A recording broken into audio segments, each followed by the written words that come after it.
ये दोस्तों, मैं आपका शिवेंद्र जोशी स्वागत करता हूँ फिर से एक नए टॉपिक के साथ। आज का हमारा जो टॉपिक है वो है क्लॉज।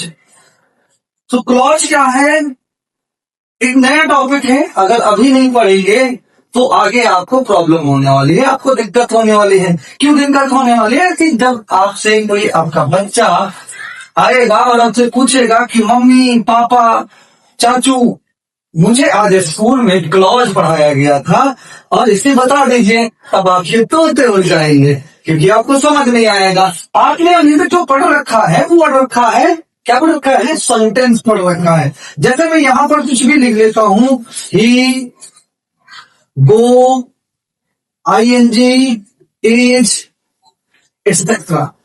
अब यहाँ पे अगर हम बात करें भाई, तो ये क्या है? एक वर्ड है। ये क्या है? एक वर्ड है। ये क्या है? ये भी एक वर्ड है। और लेकिन ये एक कोई सेंटेंस नहीं है। Why it is not a sentence? Because it is known as, ऐसा कहा जाता है कि sentence is a proper arrangement of word.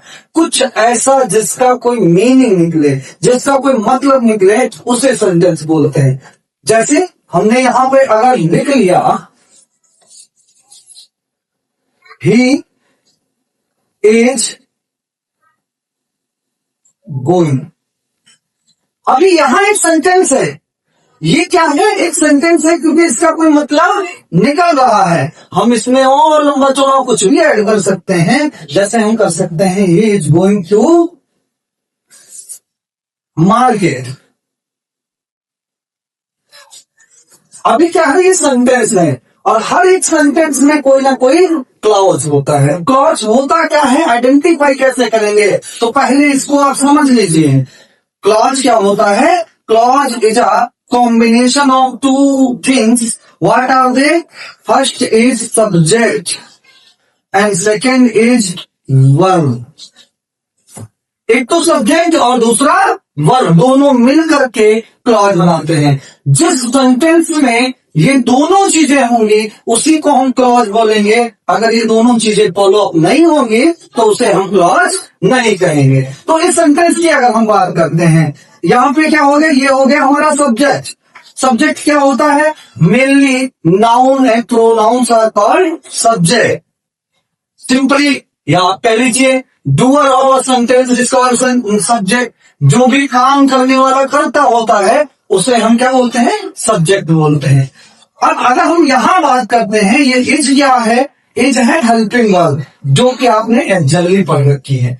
यहाँ ING क्या है? ये है मेन वर्ब। तो केवल और केवल आपने वर्ब पढ़ा है। वर्ब क्या है? Only action words are not verb. Helping verb भी होते हैं भाई। केवल और केवल ING यानी गोइंग लगा करके या गो लगा करके इस मेन वर्ब को ही वर्ब नहीं कहते हैं। तो यहां पर अगर हमने देखा क्या चाहिए था हमें क्लॉज के लिए? सब्जेक्ट और वर्ब। तो ये भाई सब्जेक्ट मिला, नंबर 1 कर देते हैं। और यहाँ पे ये दोनों वर्ब है, एक मेन वर्ब है और एक हेल्पिंग वर्ब है, तो इसे 2 नंबर लग देते हैं। यानी ये सेंटेंस हमारा जो है ये क्या है? क्लॉज है। इसलिए आपको यहाँ पे ये चीज मिल। अच्छा, थोड़ा सा और एक चीज निकल करके देखते हैं जिससे और आसानी से आपको समझ में आ जाएगा। क्या कर देते हैं? दूसरा सेंटेंस ले लेते हैं। हमने कह दिया ही सॉ। अब बताइए ये आपका क्लॉज है या नहीं है? हमने यहाँ पे बताया था कि सब्जेक्ट और वर्ब को मिला करके ही पूरा का पूरा क्या बनता है? क्लॉज बनता है। यहाँ पे मिल गया ये सब्जेक्ट और यहाँ पे मिल गया हमारा क्या मिला? Main verb. सी की सेकंड फॉर्म क्या होती है? सॉ होती है। तो ये ही सॉ क्या है? एक तरह का क्लॉज है। Thank you for watching.